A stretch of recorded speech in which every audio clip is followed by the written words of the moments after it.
what are some signs I'm in a church influenced by dispensational theology, or that I grew up in a church like that, even if I'm not familiar with the term? Well, of course, it's going to vary from church to church. Yeah. I know people that are Reformed that have moved to a certain area, and they found the best church that was there, and the best church that was there is actually kind of has a history of dispensationalism. And so, but it's like dispensationalism light. And so they'll hear at this church, because a lot of dispensationalists have become Calvinists, although not all, there's still a good maybe 40% within that world and that would reject Calvin and have done so loudly.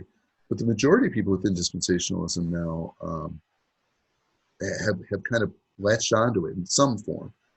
So they'll hear Calvinism in these churches, but then they'll also hear maybe when they're talking about the millennial kingdom or the rapture.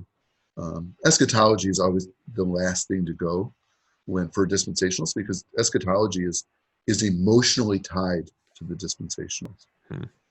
There's a lot of reasons for that. One of the reasons is that there's this underlying characteristic of dispensationalism where people kind of interpret the Bible through the daily news. And I want to say that that's unconscious of them, but it's not. So people that are in churches that are influenced by dispensationalism, you'll just start to hear, again, well, when we're in the kingdom, or well, we look for the time when Christ will return, when the rapture will happen. And so, it's again, the eschatology is kind of the flavor that will be sprinkled on a lot of sermons. When you walk into a church, if there is a national flag of Israel, would that be a sign? I don't ever remember seeing that, but yeah, that would be a sign. Okay, I've seen it. I've never. Well, I don't know if I can't remember personally seeing it, but I recently was I don't doubt you. Watching a YouTube video with some of the youth from our church of a particular flavor of Christianity, not specifically dispensational, but they had the national flag of Israel on stage.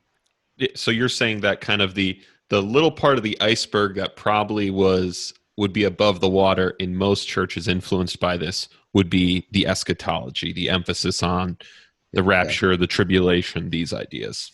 Yeah, and Michael's right to bring up Israel itself, that there's an overarching focus on Israel within a dispensational church. And the more dispensational they are, the more Israel-centric they're going to be.